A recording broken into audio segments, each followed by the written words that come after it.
Bonjour. C'était vachement sec, excusez-moi. Amateurs d'images qui bougent et autres bizarreries en tout genre, aujourd'hui on vous a concocté un des sujets les plus appréciables, puisqu'on va aborder les œuvres à thème. Et quoi de mieux que d'en choisir une avec un thème bien précis. Aujourd'hui, c'est Pirates des Caraïbes.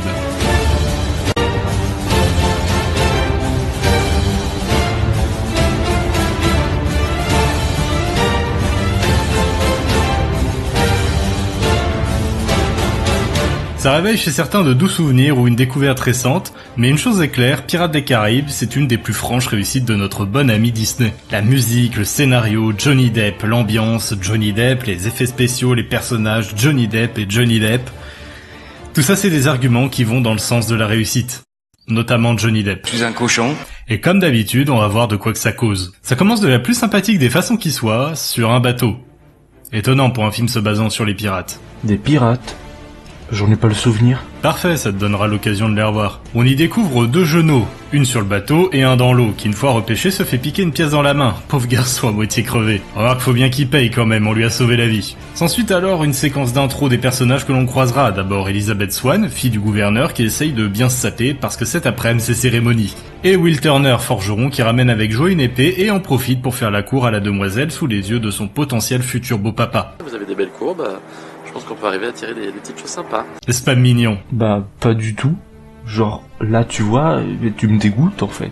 Un peu plus tard, séquence de toute beauté, musique épique, décors sauvages et lumière étrangement fabuleuse pour un début d'après-midi, on y découvre le capitaine Jack Sparrow, qui, à première vue, n'a rien d'un grand capitaine en fait. Espèce de bouffon. Ce brave Jack est venu pour une bonne raison, venir botnapper un bateau, jusque-là c'est logique, pour récupérer le sien qui lui a été volé pendant une mutinerie par un salopio répondant au doux nom d'Hector Barbossa. Mais évidemment, ça se passe pas comme il veut. Mais pendant ce temps-là, là-haut, Elisabeth le souffle coupé fait un joli plongeon miraculeux. Jack sauve Elisabeth et se fait remercier comme il se doit, avec une dizaine de fusils devant lui. Tout le monde est en joue. Il aurait mieux fait de s'abstenir. J'espère qu'elle a respiré depuis tout à l'heure, sinon faudrait voir un médecin. Ou pire, vu qu'elle est sous l'eau. Jack fuit, Jack se cache, Will trouve Jack, il fait une blague sur ses coucougnettes et les deux se bagarrent. T'es pas unique par hasard.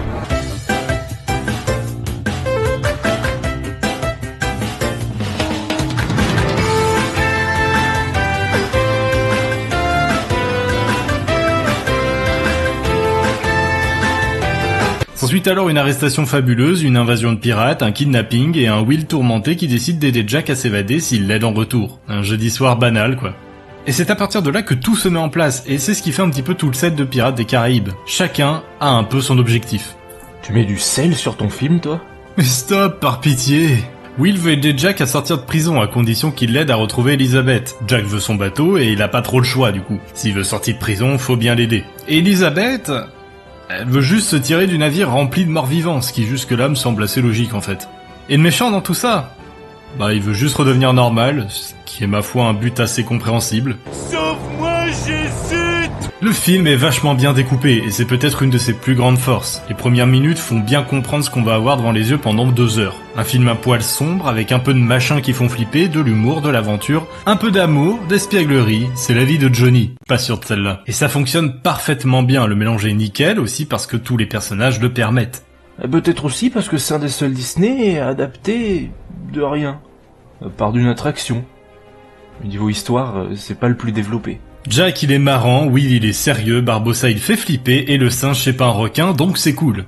Je suis pas trop sûr de celle-là non plus. Et le fait d'avoir un personnage plus menaçant, un plus drôle, un plus courageux sans laisser de rôle au second plan, bah ça donne un film vraiment vivant et pas ennuyeux. On s'y retrouve et on s'attache à un peu tout le monde. Surtout au singe qui n'est pas un requin. Mais pourquoi est-ce que c'est si bien de ouf, Pirates des Caraïbes ? Eh bah si vous avez lu le titre et que vous avez écouté l'intro, cette saga ça représente parfaitement les films à thème. Des films faisant partie d'une catégorie assez précise, mais qui se permettent de dériver un peu. Ça arrive rarement. Comme un bateau, vous avez compris ? Bateau, dérive, continue. Comme vous vous en doutez, je l'espère, Pirates des Caraïbes c'est un film sur le cyclisme et de ce fait c'est absolument pas ça. Un film sur la piraterie donc, mais qui se permet quelques écarts, beaucoup plus axé sur le côté malédiction et sauvetage que la traditionnelle chasse au trésor et les vilains pirates pas beaux que ses prédécesseurs. Et il y en a eu quelques-uns de prédécesseurs. Ou garde ce côté, le pirate c'est le salaud de l'histoire. retrouve un petit peu dans Le Château dans le ciel aussi, parce que oui, Le Château dans le ciel, c'est un film de pirates. La planète au trésor, un an avant, c'est assez classique niveau piraterie. On fait une mutinerie et on cherche un trésor. Pirates des Caraïbes, ça garde un côté original avec un thème qui a déjà été bien abordé. Vous avez saisi la vanne? Pirates, abordé... Bref. Bah tu vois, c'est pas facile d'être drôle. Il y a pas longtemps, on a fait une vidéo sur les méchants, et on s'est un petit peu attardé sur Barbossa. On va y revenir car c'est aussi une des grandes forces du film. Pour un film de pirates, personne n'est réellement gentil, personne n'est réellement méchant. Dans Peter Pan, Crochet c'est le méchant, Peter c'est le gentil, bah là c'est un peu plus compliqué quand même. Chaque personnage veut quelque chose que l'autre a, et ça permet de varier beaucoup de choses, aussi bien dans le scénario que dans les relations. Ici la confiance elle est que temporaire, ce qui va bien avec le thème des pirates. Mais personne n'est foncièrement bon ni mauvais. Et ça étonnamment, bah ça change un peu. Bon sûrement parce que c'est un Disney aussi.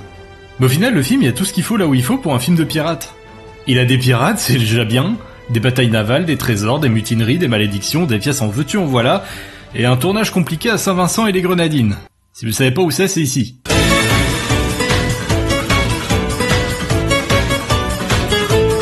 Et ça peut éventuellement expliquer son succès, c'est neuf, c'est beau, c'est maîtrisé, et pourtant, Gore Verbinski, il a pas fait que des pépites. Ça marche parce que ça respecte avant tout son thème en ajoutant quelque chose par-dessus. Et ça c'est le bon point. D'où le rapport au sel de tout à l'heure. Si une œuvre a un thème, logique qu'il soit respecté. Mais c'est pas toujours le cas, et des fois on peut vite se retrouver avec quelque chose qui part dans tous les sens. Et on n'y comprend vite plus rien. La Pirates des Caraïbes fait ce qu'il faut pour ajouter sans perdre de vue son thème principal. Et ça c'est vachement cool. Et si vous les avez pas vus, je vous conseille vachement les 3 premiers. C'est la trilogie que je considère étant la meilleure du cinéma. Après il y a Retour vers le futur pas loin derrière, admettons-le quand même, mais elle est quand même vachement sympa. Donc si vous les avez pas vus évidemment, et bah comme d'habitude je vous les conseille. Et en plus, la VF elle est trop bien. Voilà, c'est tout pour cet épisode. C'est déjà pas mal quand même. Donc évidemment, je vous fais le traditionnel big bisou.